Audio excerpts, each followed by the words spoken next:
long time no chat. No one's seen the old episodes. They're not going up. They're not going to be able to be seen. Maybe, you know what? We can have that in a potential maybe future episode or something if we're like desperate. Yeah, or like, oh, for sure. Yeah. And then also maybe like we'll eventually have money to like hire people to edit them and then can be like, that's your work. Dream. Yeah. Oh my God, the dream. And remember, like, imagine the day when we have sponsorships. Oh, wow. Can't wait. What should we have a list of what we should prefer? Who do they have? Who's all the sponsors of all the YouTubers and stuff? Audible. Fucking Audible. Would love them. Squarespace. Love Squarespace. I mean, that can help. 100%. Yeah. Who else will we sell out for? Oh, well, actually, there's I think it's a Swedish company called Ferrero. Don't know. Not the chocolates, Yeah, but yeah. they're like a skincare company, and they have like these Foreo? Foreo. Yeah. Yeah, I see them on one for like a Chateau one. Yeah. Okay. And I was like, free skincare. Yes, please. I think it's like they have like devices and stuff, don't they? Yes, they do. Yeah. Yes, they do. So I'm like, yes, I'll happily go with that one. 100%. Yeah. Keen. Yeah. Wow. Love your keyboard, by the way. Thank you. Yeah. Yeah, it's very loud. Oh, is it? Yeah, it's like one of these ones. Like, Oh, but it's cute though. yeah, no, it's fun. I really need to clean it though. It's fucking impossible to clean. Do you know who? What's her name? She's on QI. She took over from Stephen Fry. Oh, And she's in Bake Off. Oh, yeah. Sandy Toksvig. Yeah. Apparently, her wife got her like this keyboard that feels and sounds like a typewriter because she's a really big fan of typewriters. I thought that is sick. You can get a lot of those. Yeah. Yeah. It's so fun. It sure is. Yeah, but anyway. Apparently, you have some tea to discuss about your father and his Sure do. exes. I sure so do. please, I haven't heard. I haven't heard a word. So keen. Okay, so I've been not good mentally lately. So Not preferred option. No. So I spoke to my dad about heartbreak and stuff. And last time I spoke to him about it, he was fucking useless. He was like, "There's plenty of fish in the sea," and I was like, "Great, Dad. Yeah, that's not exactly what I wanted to hear, but all right. Amazing advice." Yes. Yeah, 11 out of 10. Yeah. Anyway, so I was like talking to him about it. I was like, "Did you ever go back to any exes?" And he was like, "Yeah, yeah." Do tell. So he was like, "No, I never did." Ooh. Surprising for a man, because they do tend to go back. Yes, they can. Well, yeah, especially if the woman's keen and able. Yeah. Yeah. But I mean, even if they're not. Actually, yeah. Unfortunately, yeah. Generally, men circle back. Anyway, so I was like, "That's really strange," and I was like, I was like, "Tell me about that," and he was like, "Well, when it's over, it's over," and I was like, "What do you mean?" And he was like, "Well, also I hold grudges," and I was like, "Yeah, There we go. There it is. There it is. Yeah." It's like, Like, my dad is not evolved. He's not like making clean breaks. It's like, no, he's holding a grudge till the end of his fucking life. That's right. Yeah, correct. all right, that's Yeah. the way he wants to be. Whatever. It's working well for him, allegedly. Well, yeah, fourth marriage. Yeah, it's got to hang in there sometime. Yeah, and also I sent him attachment styles yesterday, and I was like, "Which one do you sound like?" Like, I sent him like a list, and he was like, "Mostly secure," and I was like, "That kind of sounds right," but at the same time, he's had so many relationships, so many girlfriends. I'm like, that's not secure to me, you know? I sort of feel like secure is usually like 1 or 2, maybe 3, depending. Yeah. But usually you sort of find one person and if they fit, they fit, Yeah. Yeah, That's not him. Like, he's had like 1,000,001 girlfriends, 4 marriages, massive slut. Yeah. Which is such a word to describe your father. That is the word to describe my father. Slut. Love him to pieces. Yes. However, just, you know what, we're being honest and truthful. Yeah, that's all you get from We're me. being Yeah. vulnerable. Being vulnerable. Your dad is a slut. Yeah, that's about right. Yeah, fair enough. Anyway, Tell me the deets. so I was like, I don't know, I found this person, like, they were really great. And he was like, yeah, but I mean, like, I've had lots of great girlfriends. And it was like describing, like, one was like really intelligent, one was really pretty, one was really funny. And I was like, yeah, but what if you have that all in one person? And he was like, well, I've never had that. Okay. Yeah, that's tea. Yeah, I know. Also, didn't mention my mum.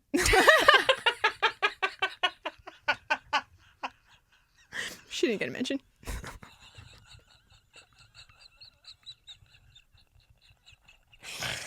Oh no!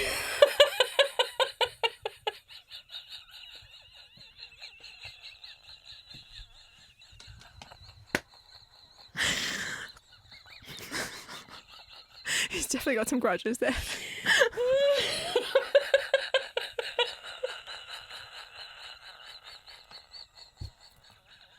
Just have to cut like half of this out, but... Oh, okay. Yeah. Your mum wasn't on the list. No, she didn't make the grade. She gave him a child. But she couldn't get on the list. Oh, that's brutal. Yeah. Okay. Yeah. He did, however, mention Tessie.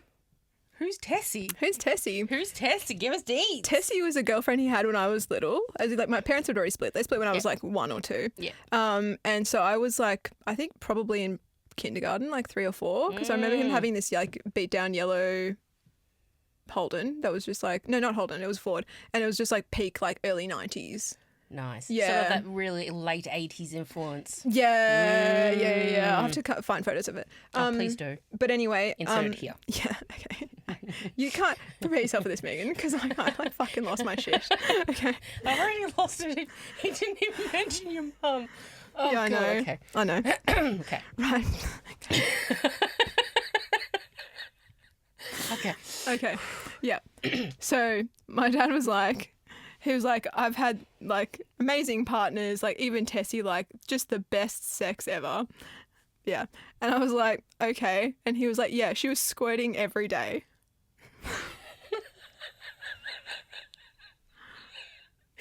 It's not exactly something that I usually discuss with my father. No. I mean, I don't discuss anything with my father, but you know. No. Well, yeah, true. Yeah. We can get into that. Yeah, that's another episode. Yeah. Okay, that's information that you possibly didn't need to know. I didn't know that my dad knew what that was. Well, I mean, he has been around a while. Yeah, and he's been around the block. Yeah. So, yeah, apparently she was doing that every day, multiple orgasms every day. In fact, they were having so much sex that it was actually interfering with his ability to see me, and that's why he dumped her. Oh. Oh. Well, that's actually a somewhat weird, nice ending. That's kind of wholesome. It is, sort of. It's just like...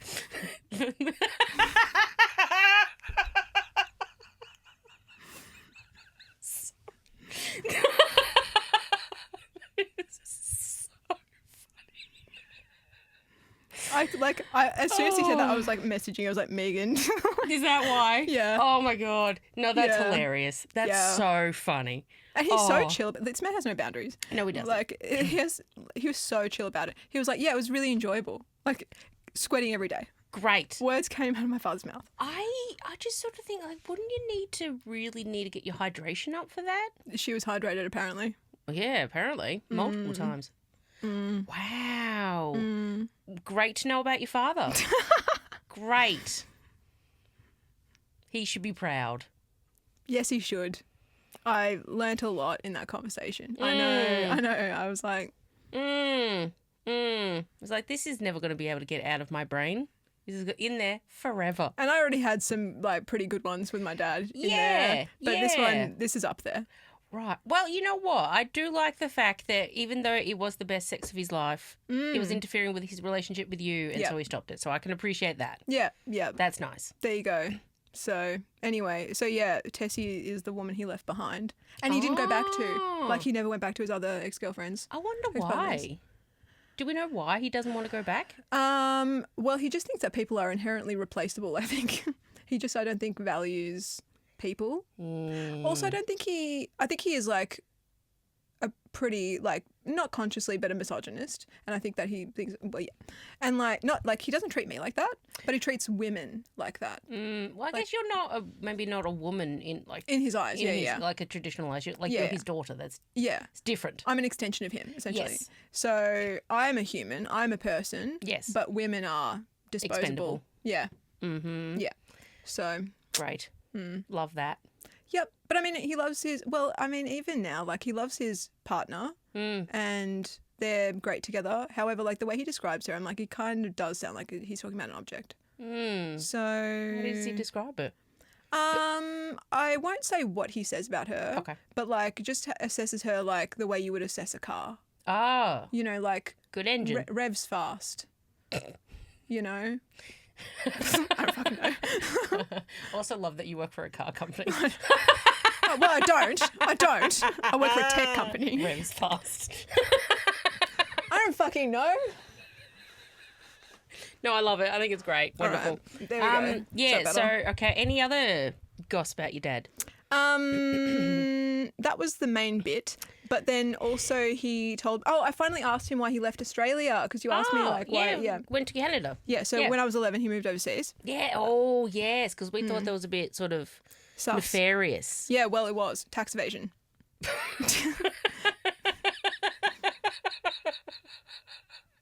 Oh god, I don't know if I necessarily like love your dad, but like the just him existing in this world, I think is hilarious and fun. You know what? We were talking about it yesterday, and he was like, "I've lived a life." Yeah, Yeah, like he was like I've got like probably like 10, 20 years left, and great to think about. Yeah, and he was like if I die tomorrow, he was like I was never rich, but I was rich in experiences. Yeah, you know what, and that's really all that you can take with you. That's it. So, and he certainly has had many experiences. Yes. So yeah, that's a great descriptor of that. So tax evasion. Tax evasion. Tax evasion, and also he got mixed up with this guy who was from Qatar, and basically dealt with like stolen goods and gave dad some. Like I remember having a laptop as a kid and I was like, where did this come from? It's just popped out of nowhere. Dad just came home with it one day. And also as a child you're like, this is out of the ordinary. Yeah, like didn't often get a laptop. No. So yeah, that, and also like stolen phones and stuff. Anyway, like when he was at the airport literally leaving, yeah, there's tea there.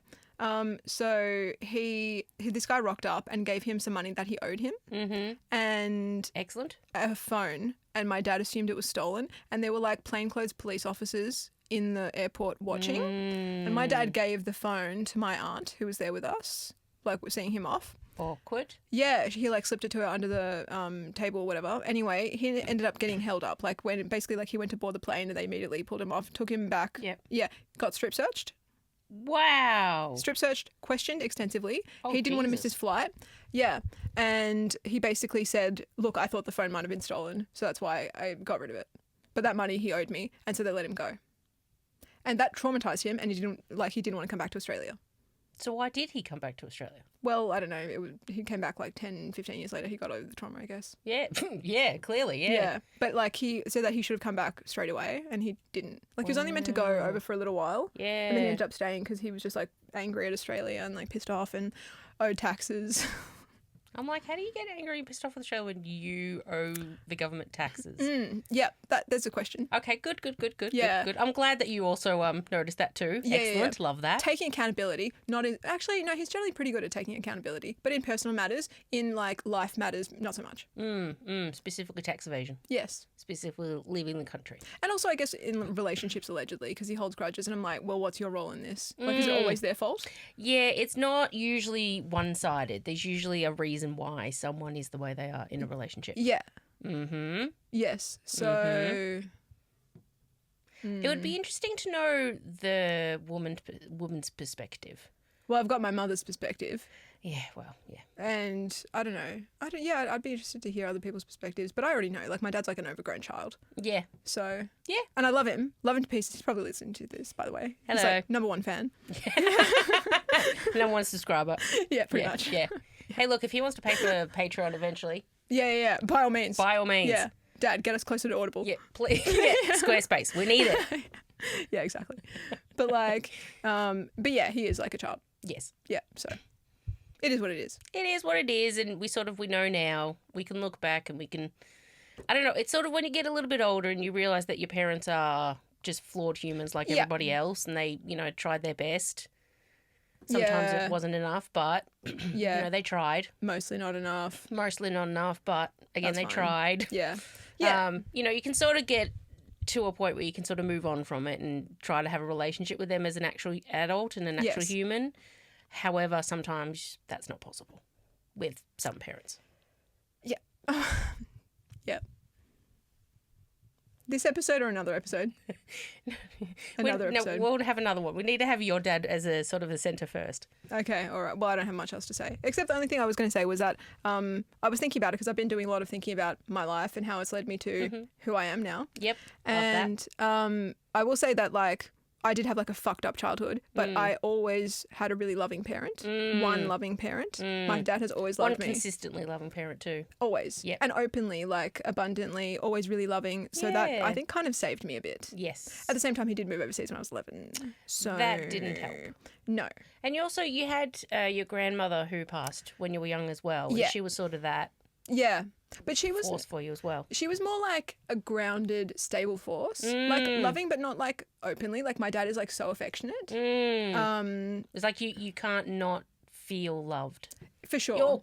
You wouldn't question it. Yeah. Like my grandmother was more like acts of service kind of love. Yes. You know, like showing up consistently, defending you, that kind of thing. That's nice. Yeah, for sure. Good feelings. Yes. But then obviously she died when I was 10. Yeah. And then my dad moved overseas when I was 11. And it all just kind of went downhill from there. Yeah. And it wasn't great before. No, it was sort of like you're at the edge of the cliff and now you're just sort of like really just right on that edge there. Just went right off that cliff. Just went over and was like, let's explore down here. Pretty much. Yeah. So your life wasn't that great. Oh, yeah, I know that. Is that news to you? It is. It's quite eye-opening and surprising. I never knew. I'm so glad that we're talking about this now. Yeah, I know, right? I was thinking about it. We've known each other for 25 years. Yeah. I know. I know. I've been working with my aunt a lot lately, and I've been talking to her about you. And I always just said like, oh, my friend. And I was like, why do I call you just my friend? Like you're my best friend. Yeah. And then she's like, well, you can call her by her name. I was like. There's also that option. Yeah. I was like, I didn't even think to be like, oh, yeah, my friend Erica. That is so bizarre because with you always just use people's names. I'm always like, who the fuck is this person, Megan? Yes. There's no context. Yeah. And then with you, you're my there's friend. always context. Yes. Always have to preface it. Yes. I get a title. Yes. Yeah, you do. You get a title. Everyone else doesn't. Okay. Maybe that means that you're actually important in my life if you have a title. Maybe. Title of friend. Yeah. After 25 Title years. Of friend. Just friend. Yeah. So she actually knows what your name is now. But yeah, I was talking to her about everything that you've been doing and like your music and your lingerie now and like all these little businesses that you want to have done. And Thank you. Like she just kept going, wow, that's amazing, like incredible. Aww. Yeah, so she's really supportive of you too. Oh, cool. Yeah. So you've sort of got an aunt by proxy. Association. Yeah, by association, yeah. Yeah, love that. Me too. She's really, like, she sounds nice. She is. She's really nice. I'm really grateful that this relationship has come into my life, or at least strengthened a little bit more in my life.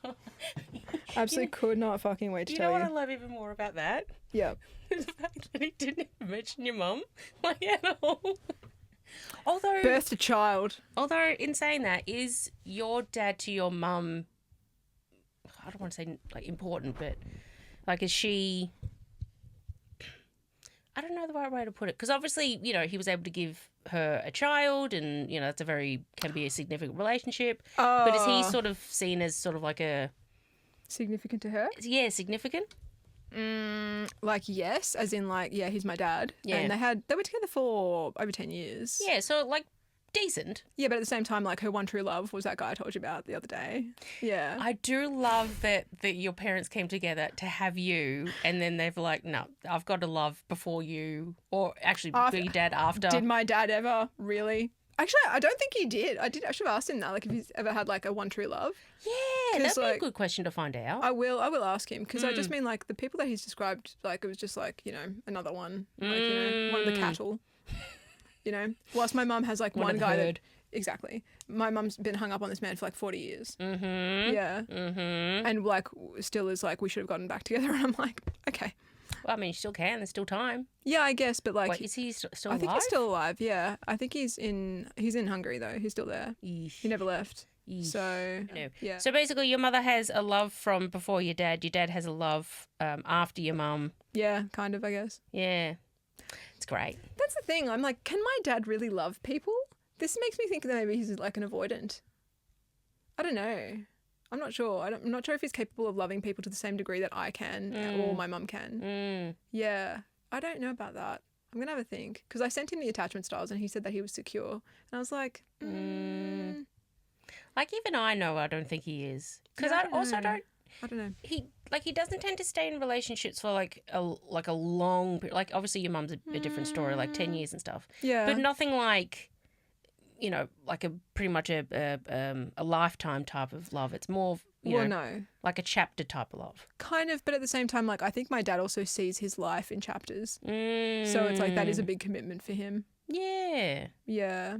I don't know. He's a weird unit. He is a weird unit. I'll have to have a think about that. But yeah, my mum, is still carrying a torch for this man. So I really hope I'm not like that. I agree. I really hope that if there was that person that was like a really deep love of my life of some kind, that either we are able to get back together or they were just a blip and there's someone even greater coming along. Yeah. Because I wouldn't want to have to like hold on for 40 years. Bro. And I'm remembering I talked to my friend Alyssa a little while ago, and she said that the great love of her life, like they went on and off for like 15 years and she's still carrying a torch for him as well. And she's like so together as a person. Yeah, so I think there's a lot of people like that. I don't know. Clearly we haven't had the loves of our lives. Well, no. No, but I thought I was on the path, but like, yeah. Unfortunately, didn't go that way. Yeah. Yeah, no, I just sort of wonder because there's usually people who have that really deep love, they are still with that person. Well, yes and no. Yes and no. I wonder if it is like, was that really a great love or was it just trauma? Yes. And people have like painted it as something that was really fantastic. Very good point. Better than it was. Yes. I don't know. But then also there are people I know, like for example, my aunt who I don't talk to. She had the love of her life and they were together for 20 or 30 years and she like will never be with anyone else. Like he passed, that's it.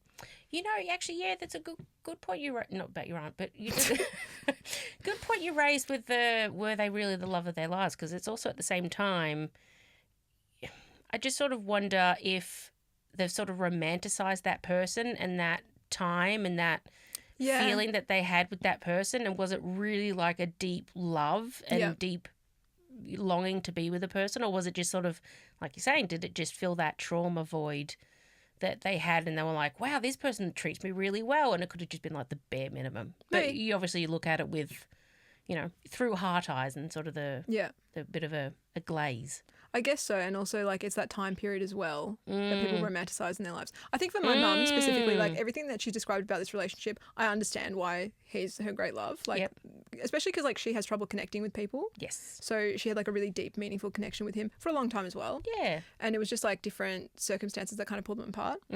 But I think for a lot of people, it does seem to be like they do romanticize it a bit. I don't know. But then also I was just thinking in my head, your mum. Yes.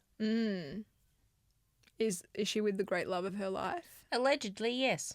Yes. Interesting. I think they definitely feel that they're loves of each other's lives. And I don't doubt that at all. I don't doubt that they love each other very much, because I can see it. However, I'm just trying your face. I'm just like I'm just trying to word it in a way that's not like brutal. But like, will she listen to this? If I tell her about it, maybe don't. Just saying. Like my dad will find this because he will find it. He's your dad. Yeah.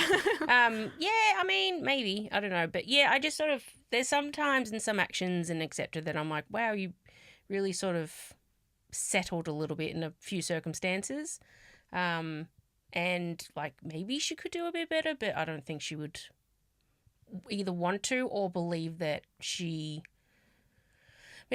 could find someone greater, because I think that she really does believe that he is great and wonderful, and that's great for her, and I'm happy for her that she feels that way and etc.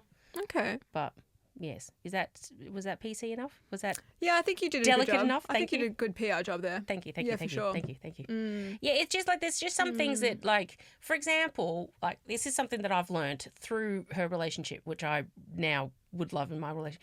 When I say to my partner, hey, I need XYZ done. Yeah. Whatever it is, I don't know what it is. I don't want to have one of those where I have to wait 6 months for it to happen. I knew you were going to say 6 months. Right? Yeah. There's a specific 6 months. There's a reason for 6 Yeah. months. But, like, I just sort of, like, even if it doesn't happen straight away, you know, the next couple of days, if it's a big project, maybe a couple of weeks, I'll let that go. But, you know, like, you see, and then you do, and then it's big fan of that. Like, I agree. I'm trying to, like, wrap my brain around, like, how you could ignore something for 6 months. Neurodivergence? Yeah, I guess. But it's also, like, was it a big ask? No. I think it was involving maybe a chainsaw and a tree. Oh. Just like cutting down a branch or something like that. Or a bit of it broken off or something like that. Nothing of huge. Nothing that would sort of entail like getting, external people coming in or having a excavator or something like that. Well, that's what I mean. Like, if it's a big job, then hire someone else to do it. Totally. And then also, like, he's not that busy, So, yeah. Yeah, there's sometimes, and I've noticed a lot of people in their 70s specifically, but just later in life who have gone undiagnosed neurodivergent, and how like now I'm just like, oh, that's autism, like that's a very autistic trait, or that's a very ADHD trait, or whatever it is, whatever floats your boat. But I notice it, and I'm like, So now even my aunt's like, yeah, that's probably neurodivergent. I know. It's like too often. But it's like, it's not like, obviously we are both neurodivergent. We have both got ADHD, autism and ADHD. You and me? You and me? Yeah. You and I. Yes. Yeah, and it's sort of like we've really looked into it, and we've already sort of tried to figure out how our brain works, how it's different, what, all the bits and pieces. But yeah, you notice a lot of people as they get older haven't realised that, and how, hey, like, have you thought about things this way, or look at it in a different light, and it can sort of help them process things. And, but they just don't want to, and it's like, it's like they've had a life's worth of trauma and experiences and etc. is that they're so just sort of stuck in their way to a degree that they don't necessarily want to look at life a different way and look at life what could actually be like beneficial for them and better for them. But it's just they have to go through a lot to get there, and they just don't want to. And and also diagnoses are expensive as well. That's one part of it. 100%. And also it requires vulnerability, which they don't partake in. That's not for them. No, and like that's their business. That's that's their thing. But also at the same time, like it negatively impacts me. And I'm like, but that's fine.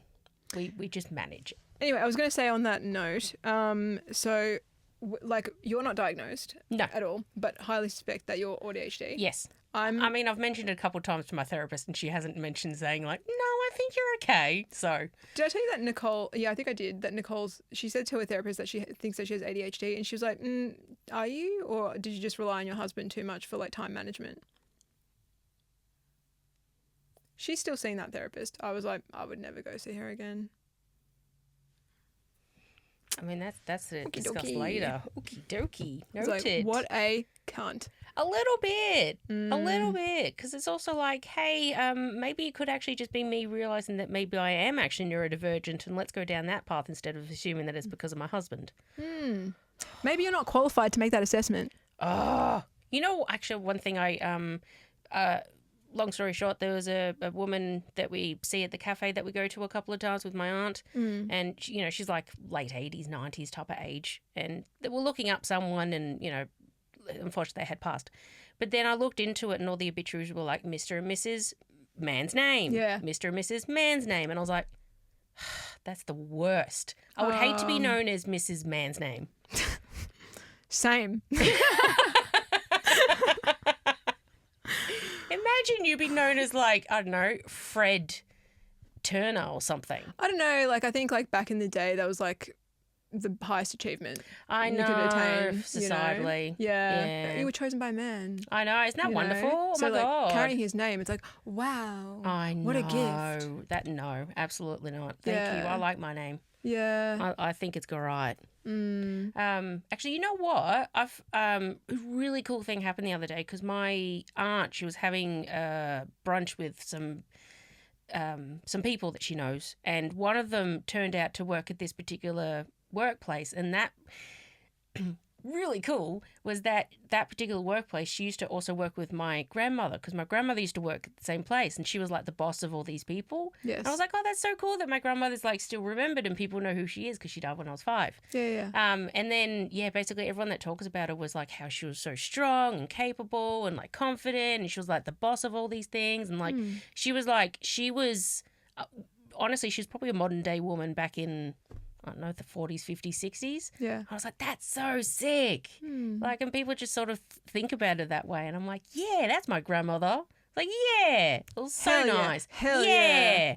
Yeah, there was strong, powerful women even back then. Oh, yeah, for sure, of course. And it's like, it's so nice that she's like in my lineage. Yeah. So it's nice that I can remember, like, yeah, I do descend from really strong women. Yeah, for sure. Yeah, take that, society. Yeah. Patriarchy specifically. Yeah, patriarchy. Anyway, I don't know why we're going to that one. I was about to talk about me being diagnosed with ADHD, and then you just went on a fucking tangent about your grandmother, didn't you? Who can say the neurodivergence? Sorry, continue. Oh, shush. I'm diagnosed with ADHD, and I highly Just ADHD?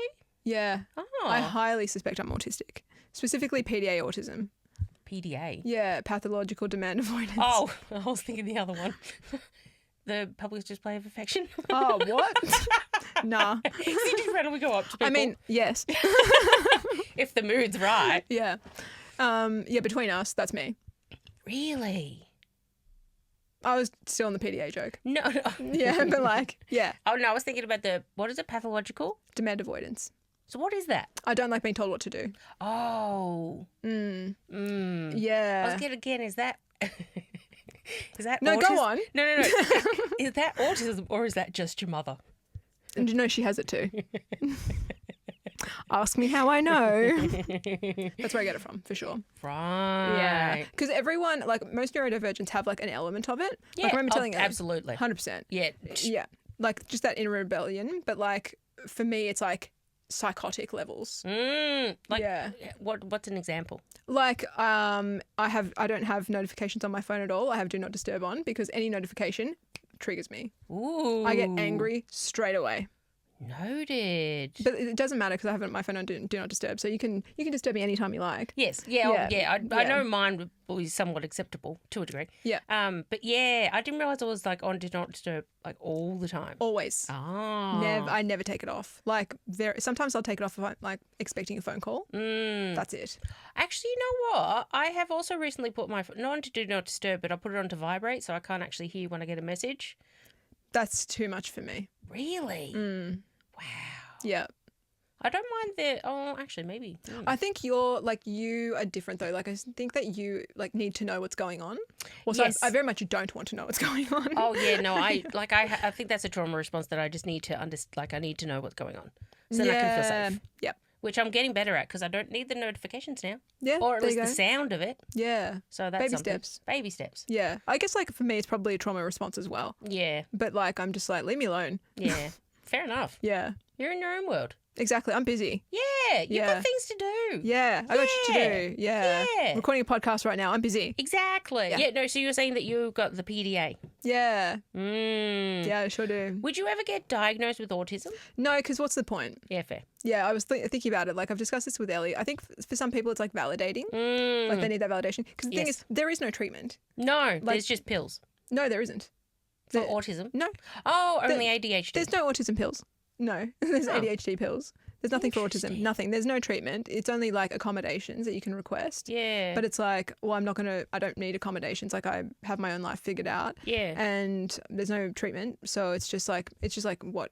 Confirmation? Yeah. Yeah. Yeah. And also you can be discriminated against. Great. So like, for example, you can have your kids taken away from you. You can be diagnosed or you can be deemed like mentally unfit. You can lose your driver's license and stuff. It's stuff that can be used against you. So if anything, I don't want an autism diagnosis. So I don't like that. I don't like that at all. yeah, it's pretty shit. Mm. And that's specific to Australia, by the way. I mean, other countries I'm sure are fucked as well. Oh, but I of just course. mean Australia, like that can happen. I'm like, that's really not good, actually. No. Mm. No, it's not nice that people have their children taken away from them just because they're autistic. Well, I don't know if it's because, but it can be like A combination used, of. Yeah, as in As an like excuse, yeah. yeah, Do you reckon it's also like they're playing into the old stereotype of autism 100%. and that fear of neurodivergence and stuff? Well, yeah, and like, I mean, there obviously it's a spectrum. There are people who are like mentally unfit to look after a child, but the fact of the matter is, like, there are people who get about their daily lives, not being diagnosed with autism and not really knowing, just like kids picked on you at school. Yeah. Yeah. Yeah, it's like there's a lot of autistic people that I know who are very much, they have a particular way they like to do things, or they have a pattern, or everything has to be like a certain length, for example. Or, Yes. I'm just sort of thinking like my grandfather, whenever he chopped wood, he apparently had the same length every time, and I'm like, yeah, that sounds so neurotypical. Hey, God, what a normal guy. so normal. Yeah. The more like we've been going through and clearing out his house because he died, unfortunately. R.I.P. R.I.P. But you just sort of go throughout his house and just sort of see how his workshop was all set up, and you're like, that's neurodivergence. And like this other thing, like, he wouldn't let people touch certain things, and he wouldn't let people go certain places, and I'm like, yep. That's What a normal guy. what a totally neurotypical guy. Yeah. Yeah. Like, I remember growing up, we were never allowed to go to the upstairs of the house where the bedrooms were, because that was his private space, which, again, fair enough, totally. But, yeah, it wasn't until I was in my mid-30s that I've finally been able to go upstairs. Made it. Woo! I do actually, I tell a lot of the grandkids and his great-grandchildren, we were never allowed to go up there, and now you can. You can go around and do all these things. I know. I'm letting them know the privilege that they've got. Gosh. The top floor. I know, and it's not even that exciting. It's just bedrooms with a bathrooms and the laundry. So nothing exciting. How dull. So we didn't even miss out on anything. Why was he so fucking weird about the top floor? As it did turn out, apparently he was just cautious of kids running up and down the stairs in case they're going to fall. Okay. Because, I mean, in his defence, it is sort of like a split level type of house. So it's got, you walk into the middle and then you can either go down or you can go up. Yeah. And so obviously the top floor, you've got like two flights of stairs that you can fall down. And there were no baby gates or anything like that? No baby gates, no. What were baby gates? What were they back in the 80s and 90s? Don't know. Don't know. And then, the rail, like, there was a railing. There was a thing, but he just obviously was just a bit cautious. Okay, fair enough. But yeah. Honestly, fair enough. Yeah, look, fair. And I mean, a lot of the things, like he put fake grass out near the pool because he was worried that people were going to slip over. And we're like, yep, that's actually a really smart thing. So there was a few things that he did. There was method to his madness, but again, you sort of also like, that's really neurodivergent. There you go. But at the same time, no kids died on his watch. No, we're all alive, fit and healthy. There you go. Yeah, we're all in our 30s and 40s now, so well done him. Yeah. Okay. I don't really know where to go from that. No, neither. I just sort of think, like, I mean, I'm going through a period of my life at the moment where it's very much like my dad's side of the family and everything that we're going through. And, it's very much also learning about my ancestry, because I never knew who my great-grandmother was, and I never knew all the details about that. And, I'm recently to find out that she's, like, married 3 times, had 3 kids from different marriages. Sounds like my dad. She was a bit of a floozy. And this was back in the 20s as well, in Melbourne. Unusual. So, that's not... That's very strange. Oh, yeah. And I think she or the person that she was with was a Protestant and someone was a Catholic. So then there was that whole drama. Yeah. It was just like there was a lot. And, they were very poor. I think she had to save up 6 months to buy him a pair of shoes that he then burnt on the stove. And, he got very upset about it. And then he had to put like newspaper in his shoes because that's how poor they were. They just couldn't afford new shoes. Why are they putting them on the stove? To clean them. Dry them. Oh. Yeah, and I think he just forgot about it. Oh. Yeah. ADHD. He was probably out playing and stuff. So, there's a few things that, like, he's had a few traumas and stuff going. So I understand where he's coming from. Okay. But at the same time, like, he was able to retire in his early 50s and have, like, a great life. And was able to live for the next 40 years without having to work. So, he was financially, he was okay. Yeah.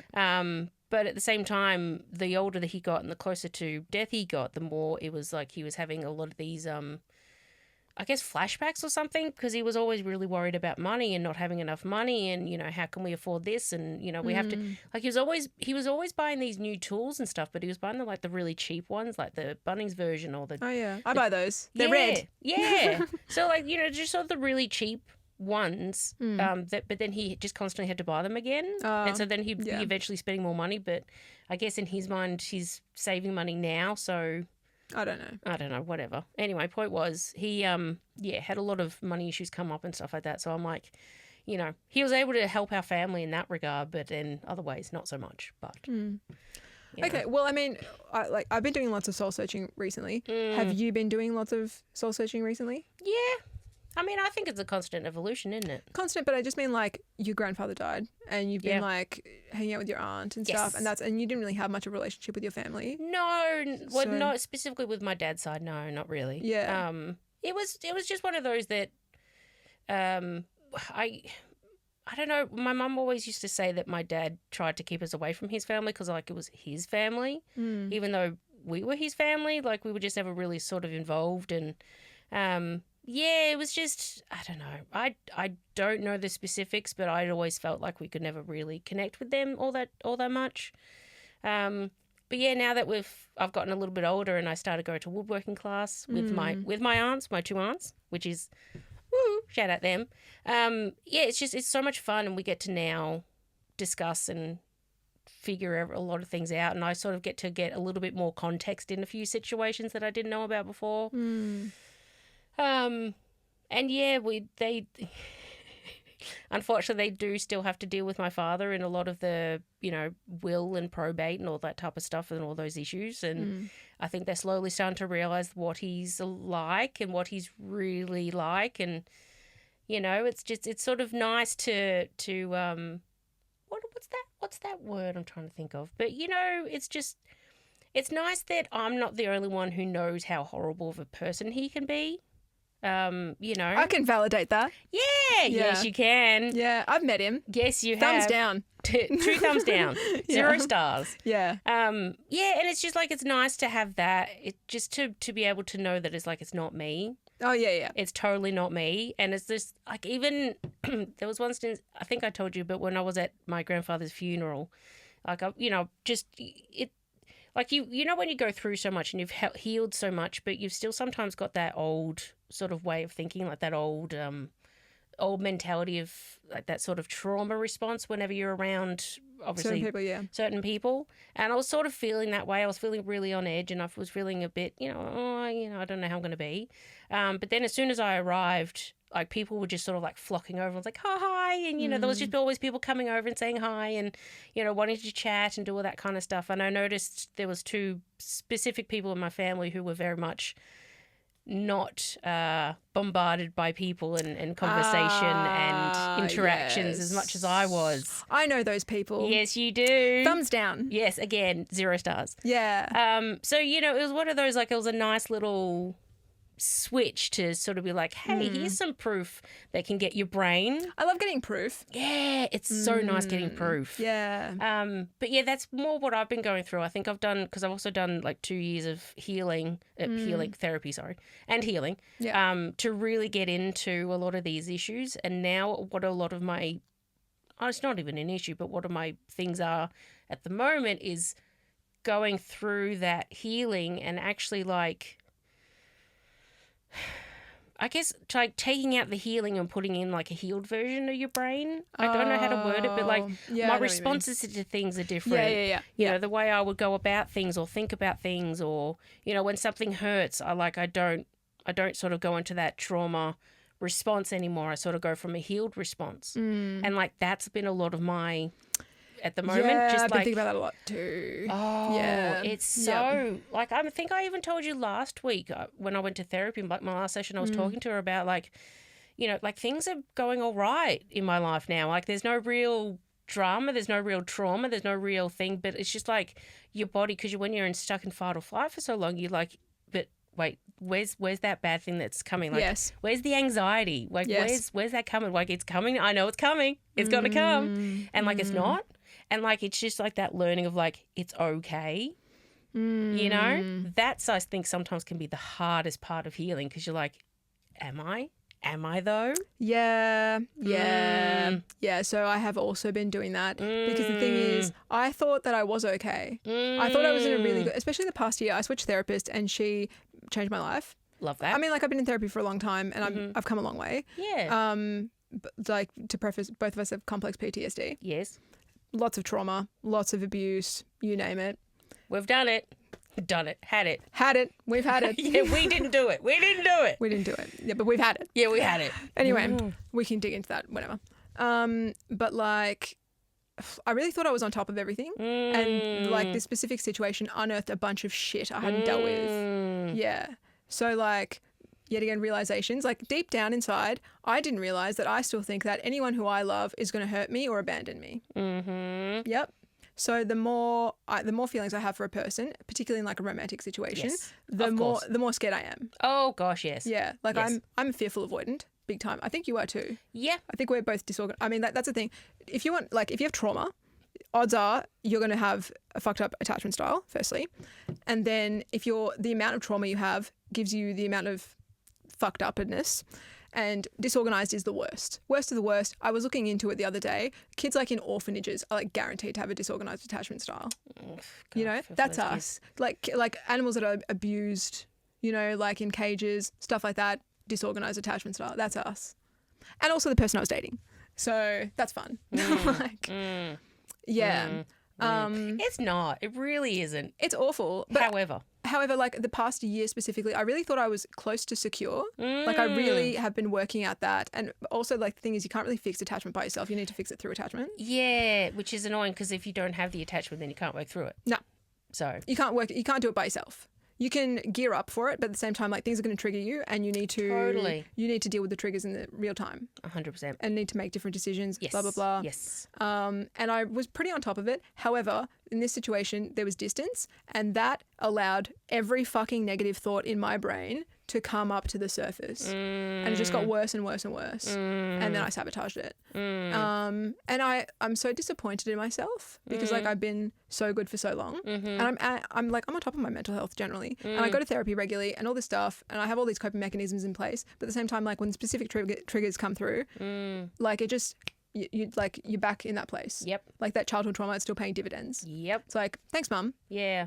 Yeah, it's like that trauma's still there to I don't know, haunt you almost. Yeah. It's like a different stage of healing, isn't it? When you have to actually almost put it into practice.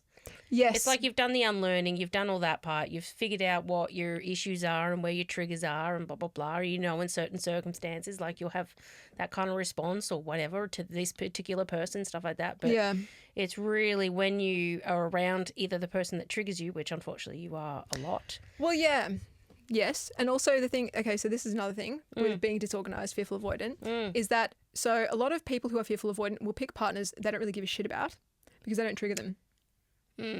Yes. So they'll have a partner that they don't really love, doesn't really make them happy, but they would rather be with anyone, than be alone because being alone is miserable. But then being with someone who triggers them, someone they actually love, is going to trigger them and is going to like make them stressed. Yes. So they pick someone that doesn't stress them out and they just kind of have this like half life. Yeah. I don't know if I'd want that, to be honest. I don't want it at all. However, a lot of people with our attachment style do that. Yeah, really? Interesting. Yeah, and I've been watching lots of stuff on TikTok and stuff of women talking about how like they felt like placeholders in their relationships. It's because they were. Because their partner was avoidant and hung up on someone else. And then just kept them as like, you know, just someone to have there. Yeah, I do find a lot of relationships people are in it just almost for convenience. Yeah. It's like, you know, they can get regular sex. They can have someone to go out with, you know, if they have to go to a party or out or something like that. You know, they've got someone to go with them. It's like it's like social pressure. Social pressure, yeah. And I never fully understood that concept personally. No, but a lot of people are conformists. Yeah. We're non-conformists. Yeah. Obviously. Yeah. But like most people do conform to society. Like there was something I was watching yesterday about, God damn it. It was like most people think that we're like logical, but actually most people make their decisions from either recency bias, as in like I've had these experiences, so that's what I base it off, right, or social pressure. Interesting. That's it. Can you tell me more about the recency bias? Yeah. So as a neurodivergent, this is like a key thing for us. Yeah. Basically, like you base your like decisions off stuff that you've experienced. So, for example, like one of our friends, Ellie. Mm-hmm. Sorry to get like flame you out, Ellie. Yeah, We love her. love you. But at the same time, Ellie's had like lots and lots of traumatic experiences. Like, for example, like she's been ghosted by lots of men, so she just assumes that men are going to ghost her. Oh. That's the default. Yeah. Okay. Yeah, I because get that's that. her recency bias. Like those are her Yes. experiences, so that's what she expects. Whilst, for example, I've never been ghosted, except for recently, kind of. Unfortunately. And so I would never see that coming because I've never had that experience. I'm like, I would never, like, I would think like, oh no, he'll definitely reply. Yeah. Why wouldn't he reply? Why wouldn't he reply? I've never Yeah. had that. Now I have. Now I know. Interesting. Yeah. Well, yeah. That's so interesting though. Yeah. Because I'm just sort of thinking about me. That's just sort of like, you know, usually people want to be with me and then they're like, actually, and then that's sort of my recency bias.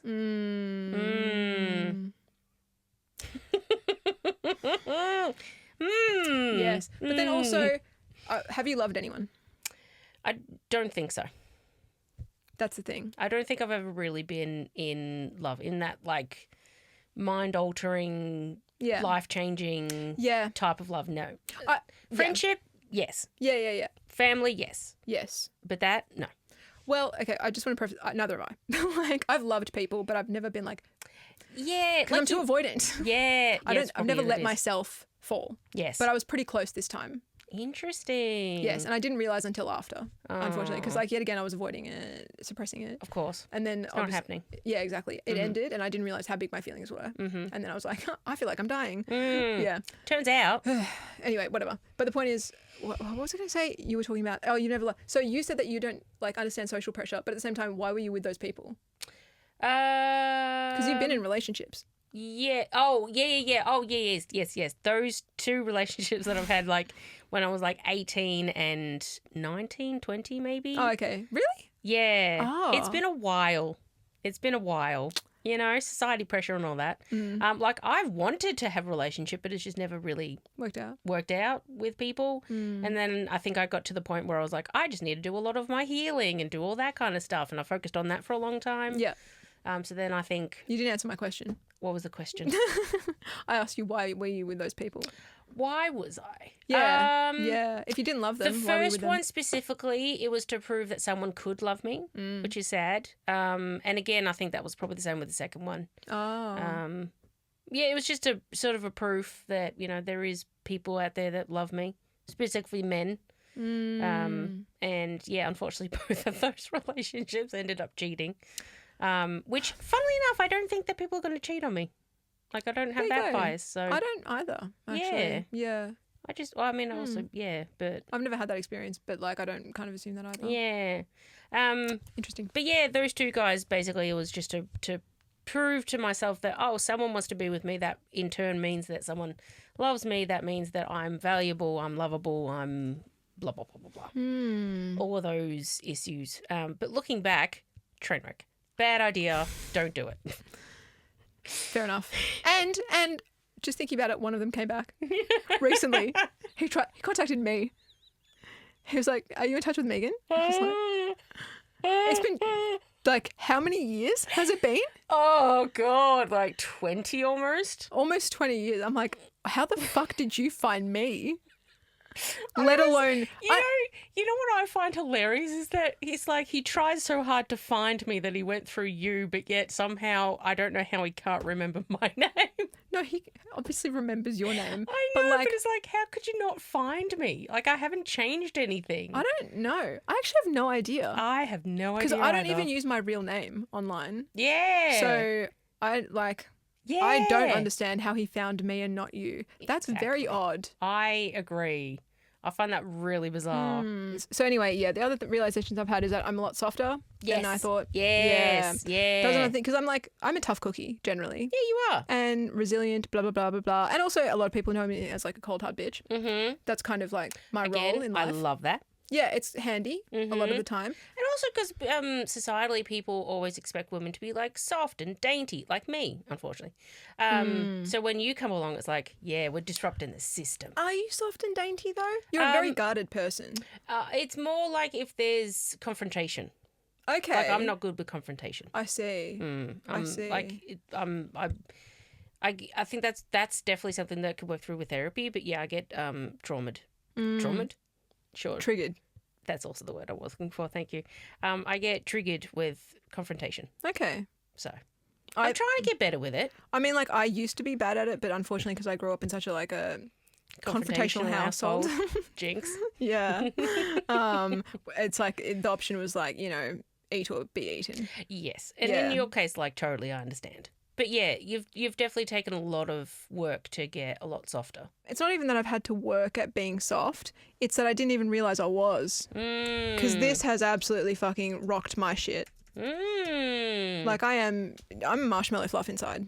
Yes, you are. Turns out. I mean, I always knew, but is it Damn it. is it a surprise to you? Yes. To the degree that you're that soft? Okay. Yes. Big time. I mean, like, I know that I love people and I, like, have big feelings, but at the same time, like, I didn't realize how sensitive I was. And what do you classify as sensitive? Like what? Feeling deeply. Okay. I think, like, it's funny because if you look up the dictionary definition, it is like feeling deeply. However, I think most people think of people as sensitive who are just like bad at regulating their emotions. Yes. And the thing is, like, we're both really good at regulating our emotions Yeah, I would generally. say so. I'm pretty, like, mellow most of the time. Yeah, agreed. There's not usually a lot of things that it's usually depending on the time, the day, the people. Yes. It's like when I wake up, it's really downhill from there. It just is basically. Yeah. You wake up and you're like, wow, okay, great. But no, it's more I think if I'm like really tired and I haven't had a lot of sleep, then I'm easily triggered. I'm a lot there's like people there's different things that will just set you off. And especially if you're sleep deprived. Oh, or yeah. If you're compromised. Compromised in some degree. Yeah. That's when my defenses are down. That's when I don't necessarily. And anyway. Yeah. For me, it's when I'm about to get my period. Then, no hope for me. Yeah. Just don't even bother. Stay at home. Yeah, pretty much. And even then, Oh. don't leave the house. Yeah. Don't leave the house, Erica. Don't leave your room. No. Don't talk to people. No. Don't Interact. No. Bad times. Bad times ahead. The world's good when you're in your bedroom sometimes, you know? Yeah. Yeah. For sure. Yeah. Anyway, so I am much more sensitive than I think. Because, like, you define yourself as a sensitive person. Yeah. And, like, a more emotional person than I generally am. I'm much more in my head. Yes. However, that's not always the case. No. Turns out. And this definitely, like, triggered that stuff. So it's been learning, you know? Yeah. Yeah, and I think it's always nice to find that there's different aspects to yourself and you may be a little bit different than you thought you were. Yes.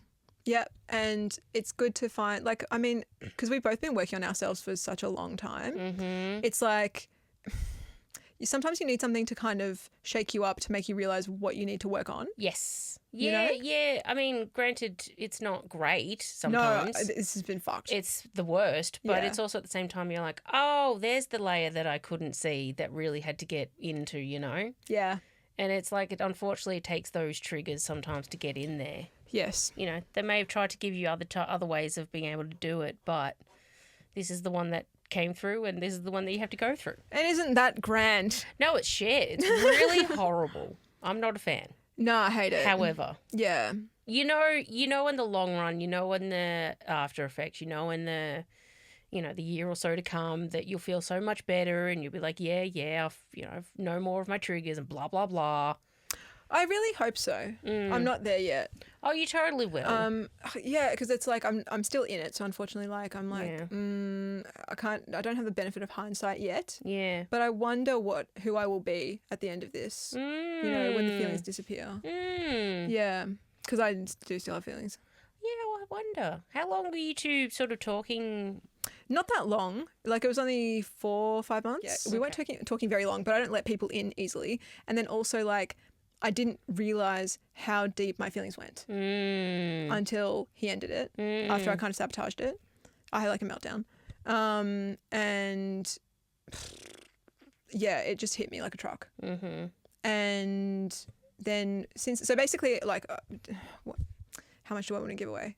I don't want to give too much detail, but at the same time, like, I feel like context is good. And also I do find talking about it does help. Yeah, absolutely. It's like a problem shared is a problem halved.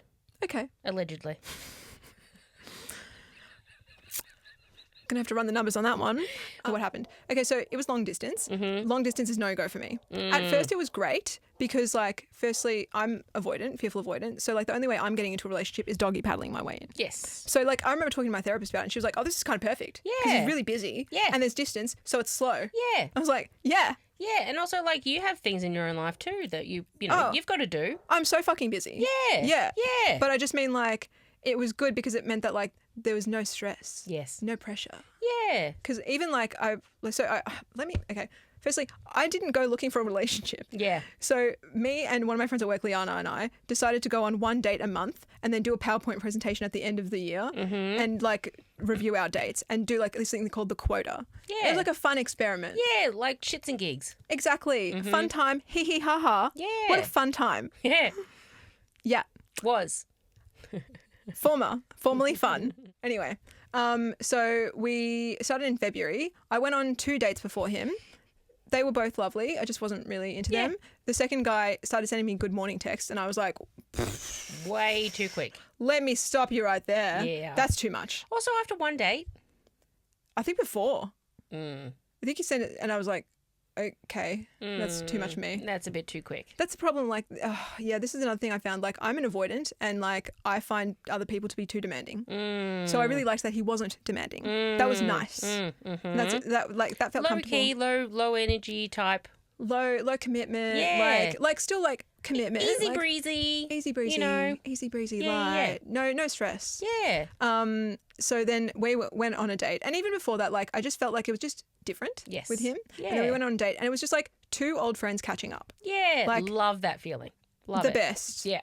And so rare. Mm. So rare and rare With to a find. stranger, absolutely. With a stranger and with a man. Yeah.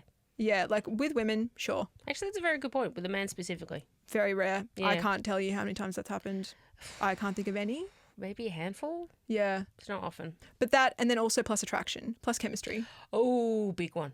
That Big I've never one. had that before. Well, because we're also on the asexual spectrum, so the Yeah, demisexual. we're both so, demi. So it's a little bit. It's not just like, oh my god, I find that person so attractive, I want to sleep with them. It's like, Yeah, it's like there's like I have to get past mental emotional hurdles a little bit. But then once that's unlocked, Oh, beast. Oh, Like the gates of hell have opened. Like, and those gates. I am my father's daughter. Little callback. Yeah. But till then, Yes. Yeah. Chastity. Chastity. Yes. You Yeah. are your mother's daughter. Heart.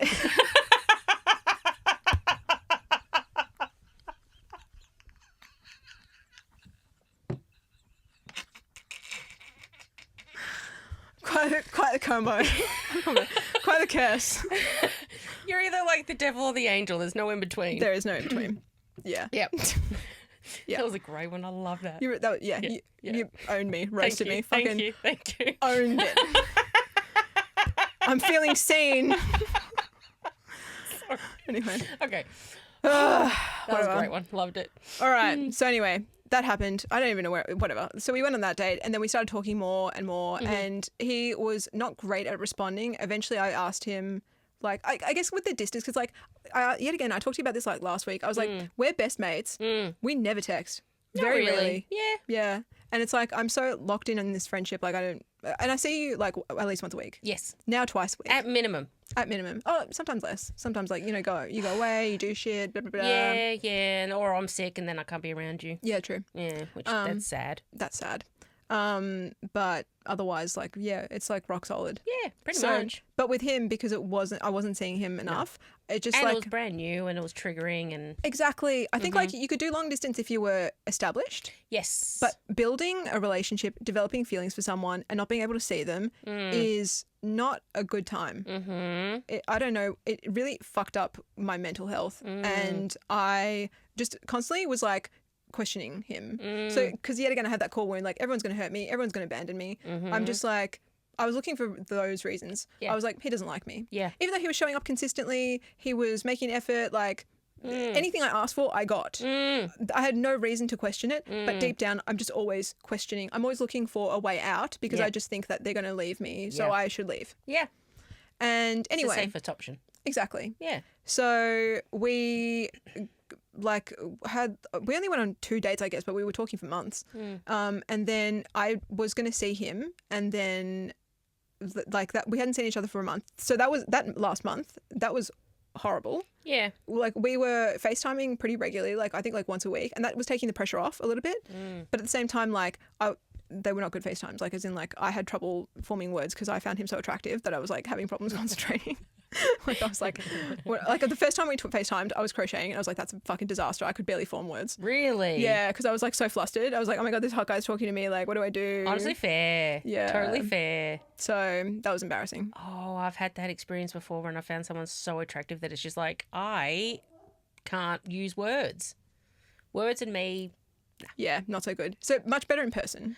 Yes. Like a lot less pressure because it's like you can like regulate each other and stuff. Yeah. Yeah. Yeah, and it's different because you actually get to see their sort of their face reaction, body reactions. You know, you pick up a lot more subliminally as well. Just sort of like, you know, the heartbeat and breathing, blah, blah, blah, blah, all that kind of stuff. All right. You know. You know. All right. I can look so much better than that. All right. Terrible. No, anyway, that's fine. point That's was, Anyway. you found him attractive. Yeah, I found him attractive, turns out. So anyway, we were supposed to catch up that weekend. This had been planned for ages. And so that weekend, I remember talking to you about this, talked to Ellie about this as well. So he had plans that Saturday night with friends and he gave me the option of Saturday afternoon or Sunday morning. And I was like, he wanted Sunday morning because he wanted like, you know, relax, I don't have to rush or whatever. Easy breezy. I wanted Saturday afternoon because I was like, my plan was go over, fuck his brains out, whole weekend's mine, he cancels on his friends, sex weekend. Yeah. Preferable. That was my plan. Yes. Did not go to plan. No, unfortunately. So he texted me the morning of Saturday.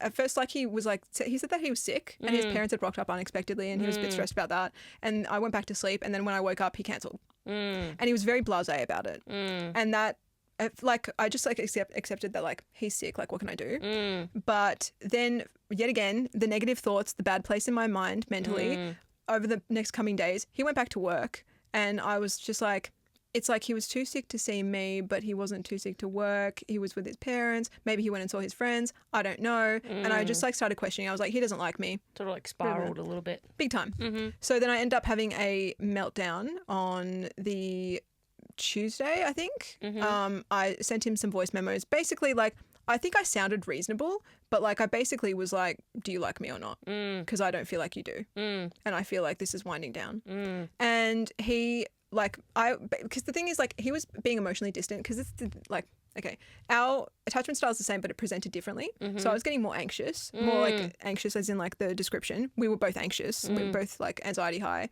but he was more avoidant. Like he was like putting distance, emotional distance in place. So he was leaning out. I was leaning in. And I couldn't figure out like if he was just disinterested or anxious. And so his final text that he sent me confirmed he was anxious. Like he definitely had feelings and they were stressing him out and he was leaning out for that reason. Confirmed everything. Like the first paragraph was just like self-hatred. Just him like talking about how shit he is as a person and how I can do better than him, blah, blah, blah, blah, blah, blah. Like, and like lots of, I don't know, I'm not sure, probably, I don't think we're right for each other, blah, blah, blah. Like not very like certain. Like if someone wasn't interested in you, I would expect, hey, this isn't working out. You know, like just like clear, certain. Straightforward. Yeah. Like you don't care about hurting their feelings. Exactly. He like did like compliment sandwich and everything with me. It was just like very unsure and very high anxiety. And I was like, oh, okay, he does have feelings for me. That confirmed it. So that was fucked. I just accepted it, which I really regret. As in, I wish I'd fought him because my therapist was like, why don't you ask to speak to him? Because like long distance or no, breaking up via text is brutal. Yeah. It leaves no room for closure, no room for like working through anything. You can't clear the air. It's very final. Very final. And the other thing is that I talked about like, with you last week is that I've never dated anyone I didn't know. Like I've only ever dated people that I knew through friends, through like I'm a musician. I've only ever dated musicians, blah, blah, blah. Some sort of a connection to some degree. Exactly. So it's like inevitable that we would see each other again. So we sort of had to clear the air. Yes. Yeah, because also like you're part of a friendship group as well. Yeah, and exactly. That changes a lot of things. That changes the friendship group and etc. For example, like there was a guy I dated who was in a friend's band and I was like, what am I going to do? Stop seeing my friend's band? Like, no, I have to kind of deal with this. Yes. But with this guy, because I don't know him, we don't travel in the same circles, like I may never see or speak to him ever again. Yeah. So it is like grieving an actual person. It is like a death. Yeah. Yeah, absolutely. So Because, like, obviously you have messaged him since. Yes. And he has not responded. Yep. So, you know, you could continue to scream into the void. Yeah, but for what? Exactly. Yeah, to what end? Exactly. So I completely own my shit. I fucked up. But then everything since then I tried to fix. So like firstly, I bought him a book that I was going to give him that weekend. That was a present. And I was like, I'll send it to him. Maybe that'll smooth things over. Yeah. No, he didn't acknowledge it. I was like, then I'll give him space. You know, like maybe he's an avoider. He needs space to like process his emotions. Yeah. Gave him 3 weeks. No. Sent the like mildest check-in text in the world, like, hey, did you get that book I sent you? Like, made it in like a fun, light way, but nothing. And I thought like if he was done, I would get like a yep, thanks. Yeah. Like just mild. Yes. Like mild, straightforward. Like I'm done with you. The end. Yeah. You can move on. Yeah. Nothing. And then for some reason, my friends had been like hounding me to go on Bumble for weeks. Oh, yes. Yes. So then I got this intuitive hit to go on Saturday, and he was on there. Looking for his life partner, by the way. Leave my opinions till last. No, say it. I don't care. No, it's more just like... I mean, I get that he's avoidant, but also, like, it's so stupid. Like, it's so stupid. I don't know. I'm just seeing it from, like, he hurt my best friend, so... You know. That's fine. And like I get that he's coming from an avoidant place and he's got his own traumas and triggers and et cetera. I don't know what they are because he only said nice things about his childhood and his parents. But at the same time, he has the same attachment style as me. And you don't get that without being a fucked up person. But then, no, actually, I don't even know anything about his parents or whatever. It's just like whenever he described his parents coming over, always seemed to be... just rocked up unexpectedly. Yeah, rocked up unexpectedly. It just sort of felt like there was a bit of tension there. You say that. I think it just stressed him out. But the thing is, like, I think he's just trying to be the good son. But then in that, there is usually a trauma. Oh, yeah. So. Well, okay, maybe. I don't know. I've never been the good daughter, so I wouldn't fucking know. I've always just been like, shut up. Don't tell me what to do. No, I think you've been the great daughter, but not for your mother. Yeah, no. Yeah. She got the daughter she deserved. Yeah, not the daughter she wanted. I'm karma. Sure. Yeah. Oh, wow. Yeah, she got her karma. Anyway, so I don't know. Like he went to boarding school and I was like, maybe he was bullied relentlessly in high school or something. I don't fucking know. Because I'm like, yet again, like you need trauma or neglect or abuse to end up with a disorganized attachment style. Like that's the only way. Yes. So I don't know. Something had to have happened for him to be the way he is. Yes. But anyway, it is extremely, especially for men, very avoidant to just quickly date and try to replace. Yeah. Yeah. Oh, God, yeah. Yeah. Yeah, like the one ex that I did have... The one ex. One of the exes that I had, he moved on very quickly. I think he was engaged and married within 11 months. Or 12 months. God, that's a tale as old as time. Yeah. Hey. Also, just like a little fun fact, he did send me the invite to his engagement party, which I obviously declined. But I was just like, what the fuck? Like, that's twisted. A little bit, but yeah, that was very quick to move on. But then at the same time, it didn't last very long, and they're now separated with a child. So. Divorced with a child, so you know that's also very avoidant. They be hopping in and out. Yeah. How did you feel about that? Because I mean, you didn't love him, I guess. Like, no. Did it bruise your ego? I guess at the time it did. It's just sort of like, oh, okay, like that's quick. I'm quick to be replaced, type of. But then I think because I didn't really hold much value or merit to his opinion, like it didn't necessarily probably matter too much. I think also at that point I was also like, get the fuck away, It's like, glad it wasn't me. Yeah, a little bit. But yeah, it was funny because I think it's one of those things, you know how there's guys who was like, oh, women always want us for our money and we always want this and blah blah blah. And I remember in the relationship, she had a fair chunk of personal debt. And then he helped pay that off in the relationship. And I was like, are women gold diggers and trying to take your money, or do you voluntarily sort of hand it over to help them?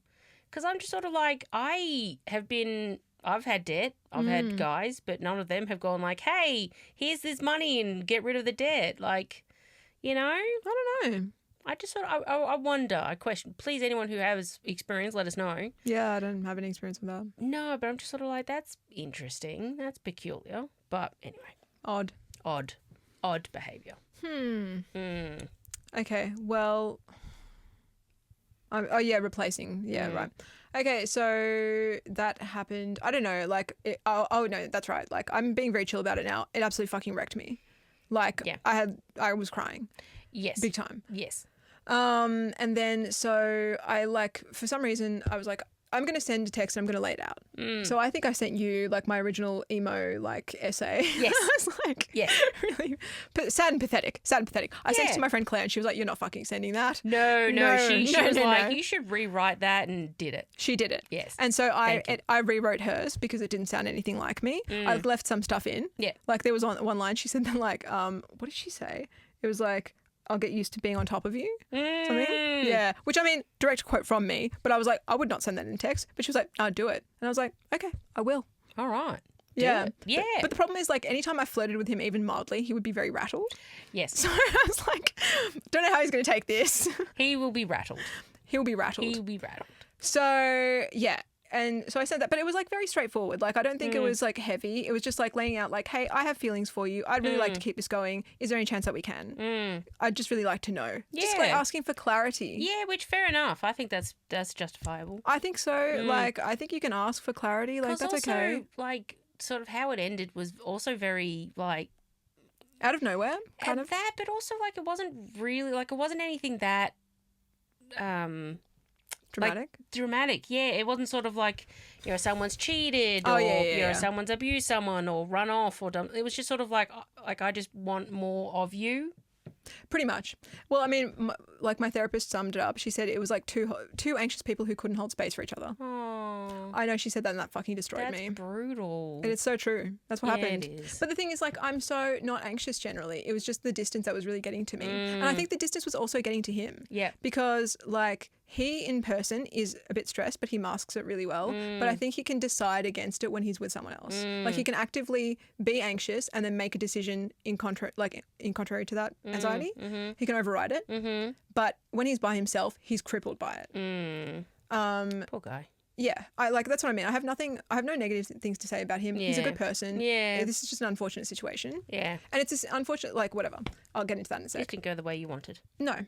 So I sent that and so whatever, I'm losing track. ADHD, fuck. Anyway, I sent that text and I expected a response. And so I sent it Tuesday afternoon in the middle of his workday because why not? YOLO. And I was like, okay, he might not respond straight away. He might take a day. He might need a day to like have a think about it. And even I don't care if he rejected me. I would rather have the rejection. Yes. Because then you at least know here you're still in a bit of limbo. Yeah. Because basically he didn't respond, and then I ended up sending him a voice memo crying, laying everything. Well, I sent it to you. You heard it. I know. I just remember it. I laid everything out. Like I made it clear. Like I still have feelings for you. I would want to. I feel like I really regret my decision. I made like I fucked up. You know, it wasn't the most dramatic thing in the world, but obviously, like if someone's struggling with their mental health and they can't carry your mental health, like it's too much. Totally. So I just like made that really clear. And also I forgot to mention that his following went up by one single thing on the Monday. Triggering. And that set me off. Yeah. So I sent the voice memo and that was like, that's it. Like anything that I could have done, I've done. Yeah. I tried to fix it as best I could. And this is not like he framed it as if it was like incompatibility. We're the two most compatible people in the fucking universe. It makes no sense that we're not together. You're both nerdy. Sure, that's core values. It is a core value. Because how much you love like learning and discovering and Googling and searching and, you know, figuring everything out. Yeah. And that's how you build a relationship. Exactly. Actually, kind of is. I'm just saying. Kind of. I just mean like we have other things in common. I mean, yeah, but you know, you're both nerdy. We're both nerdy, but I just mean like even like our attachment style is like avoidance should date other avoidance. Like we have lower needs than other people. Other people are too demanding. We are right for each other. Like we had like the right level. I think like maybe I was like the texting was probably a little bit too much for him. But if I was seeing him regularly, I wouldn't have needed that. And also like if you knew his issues around texting beforehand. Yeah, if you'd voiced those. Until his breakup text when he voiced them. Like that's sometimes where I don't have much sympathy for him or empathy for him because I'm like, you could have just outlined this at the beginning. You'd be like, hey, just letting you know, texting with my phone, it's work, it's blah, blah, blah, it's whatever. Like, you'd be like, oh, okay, cool, no worries. Yeah. You know, you would have understood that any time he did message was like, oh, okay, this is like, you know, a lot for him. Well, and it did feel a lot. Like, I could feel the anxiety through the screen, as in, like, I know they had to, like, psych himself up to reply. Yeah. Because firstly, I think he's worried about, like, how he's being perceived. Yes. He wants to impress this girl. Again, trauma. God. But also, like, he just fundamentally sees himself as, like, a broken person, I think. And it's like, why would anyone want to deal with me? Ugh. You know what I mean? I just don't like that he said that he went to therapy. But he did go to therapy. Yeah. He stopped going because of, like, Distance. Yeah, fair enough. Distance, yet again. It's fucking distance. Yeah, see, the whole distance thing for him. I was about to say where he was. The whole distance. I blame country Victoria for this. Yeah, the very broad country Victoria. Yeah, the bastards. Yeah, like, anyway. I just sort of think, like, if that wasn't there, it would have been a lot easier. Massively. Yeah. No issues. No. It would have been completely fine because we're so perfect for each other.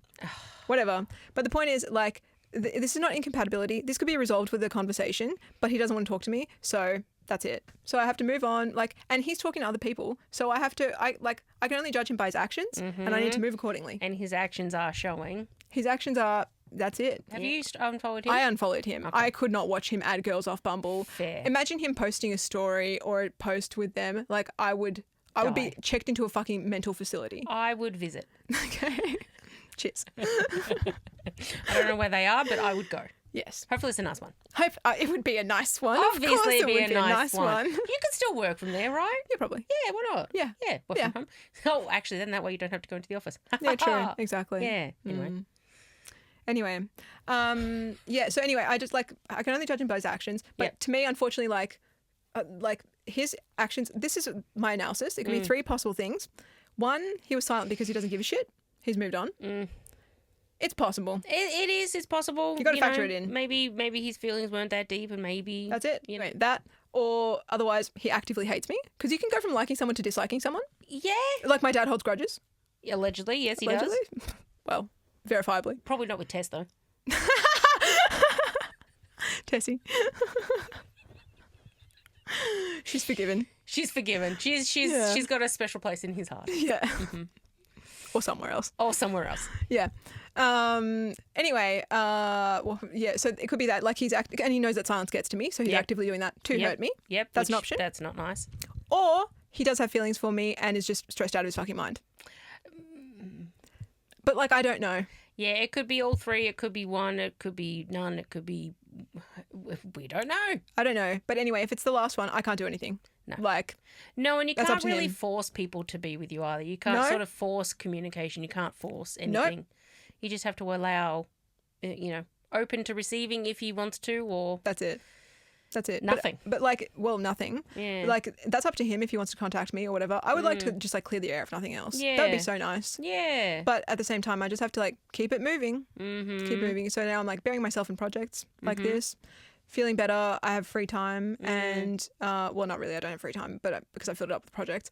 But, like... You did have free time before you had projects. Exactly. Yeah. They're gone now. Yes. I mean, that's gone now. Yeah, that's a thing of the past. Now I'm busy 24 hours time. Who's that? Don't remember. Who is she? Got to be productive 24 hours a day. Absolutely. Get that money, grind something. I don't know. Capitalism. Capitalism. Yeah. Late stage, thankfully. Yeah. Yes. So that, and also, I've got to keep dates going because I've got to meet the quota as well. Yeah, true. Yeah, got to meet the quota. Got to meet the quota. Got to keep it moving. Hopefully my PowerPoint is full by the end of the year. This weekend is going to be busy. I'm trying to pack in as many as I can. How many have you got so far? Well, I haven't agreed to any times because I'm like, I've got to keep it vague because I'm going to cram so many in. Hopefully I get like 5 months worth of dates in and out. Wow. Like 10 to 12, 1 to 2, 3 to 5. Maybe. Because then I'm done. Yeah, then maybe like, I can fit you in between 7:30 and 8 p.m. How does that sound? I can offer you 7:15. But only for 5 minutes and a quick drink. Yeah, exactly. Yeah. Something like that. I don't know. Because I'm not really emotionally available. But at the same time, like, I don't know. Like, I've never been a rebound person, but maybe meeting people is like a good thing. Maybe like, I don't know. Maybe, just to sort of help see, like, actually this is a quality that I like, or, just help you sort of figure out a few more things, maybe. Yeah. I don't know. So that's it. Keeping an open mind. Yeah, I think that's a good idea. Because I think that's the best way. Because you don't have a set idea on what and how things should be, and you're leaving it open to whatever wants to come in. Exactly. Or whoever. But also, like, I've left like I've learnt a lot from this, and I'm definitely going to manage some shit better from here on out. That's good. Even like that time when I had the meltdown, I wish I'd booked into therapy. I wish I'd driven over to your house and talked to you. Oh, Could have done that, yeah, you could have. but I didn't. I'm always available. Well, you can be, yeah. Generally. Yeah. I don't have a lot of dates. That's up to you, really. Yeah, well, yeah. No. Yeah. But anyway, I don't know why I didn't do that. I actually, I'm like, why didn't I just go over and talk to Megan? What was your thought pattern when that happened? I was in a really not good mental space. I was kind of like in between. Like I sent that voice memo when I wasn't crying. Like I was really spiraling mentally, and I was just like, no, I'm so alone. No one can help me. He doesn't like me. I need to confirm it. I need to confirm that he doesn't like me. Yeah. I was really not good. So it's like I wasn't thinking rationally. Yes. And I didn't even explore my options mentally. But I could have literally driven over to your house and been like, Meg, I feel really sad. Can you help? Absolutely. And I mean, I would be there, absolutely. So even if I was busy, I'd stop whatever I'm doing. That's nice. Yeah, well, honestly, whenever you need anything, even if you're in that spiral place and you need something, or just to sit and have someone sit next to you, okay, that's fine. I'll be there. Thank you. But I'm so rarely there because I'm generally on top of the shit. Yeah. So. But, it's nice to have that option though. Thank you. We live, we learn. Yeah, we live and we learn. So I've learnt a lot. Growth. Boo. So fucking sick of growing. Don't get me wrong. I love it. I think growth is wonderful and change and blah, blah, blah. But at the same time, like, no. I'm like, can I have a rest? Yeah, Yeah. Like I just sort of think that, it's enough. It's enough. I've peaked. I've peaked this year. I think, you know what? Good things. Good things. Yeah. Like, and don't get me wrong, like, I'm all for learning and growing and changing and developing, whatever. Just like, can we do it sort of in a positive way sometimes too? I know. Like, where are the nice lessons? Yeah, where are the nice lessons where I get to learn, like, oh, yeah, that boyfriend of mine really does love me. Where are those lessons?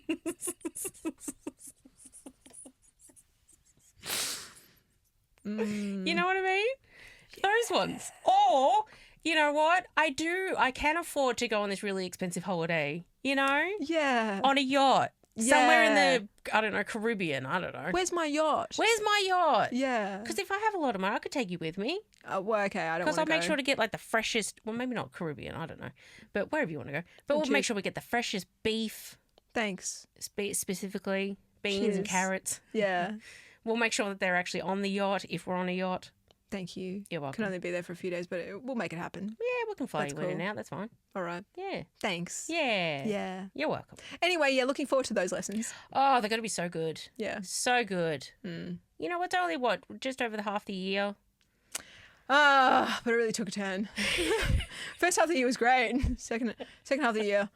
Yeah. Actually, yeah, that's a fair point. I was also having a good first half of the year. Oh, yeah, you were. We didn't even get into that. Oh, it'll have to be next time. Episode. That was fun. That was yeah. But yeah, no, yours was a little bit more. Yours was a little bit more. A little bit more, but it was a good first half of the year. Yeah, I agree. Anyway, so yeah, first half of the year was good. Second half, not off to a good start, but that's okay. You know what? It's going to get better. I have no doubt it's going to get better. It's early days. Yeah. We're not on a date at all. It's in July. Yeah. Don't give me a deadline, Megan. She has 3 days. No, I'm joking. No, it's early July. It's still, we could really turn this ship around. It could. It really Boat around? could. Car around? Don't know. Yeah, look, I mean, my life is actually all right at the moment. Yeah. It's not, I'm just trying to learn to not have to have the anxiety of like something bad's going to happen. So, minor detail. Yeah, and I've got to deal with my trust issues. So, join us for next episode. When we'll be cured. We'll have no issues at all. Yeah. We'll see how that goes. Jesus. Oh, man. I know. Tell me about it. All right. But anyway, yeah, thanks for tuning in. This has been Fingers Crossed, episode 1, officially. Yeah, official. Look at us. Yeah. Look at us. It only took us like a year and a bit, but that's fine. We got there. We got there. Yeah. Anyway, but yeah. Like, subscribe. Yeah. We'll see you next time. Bye. Miss you.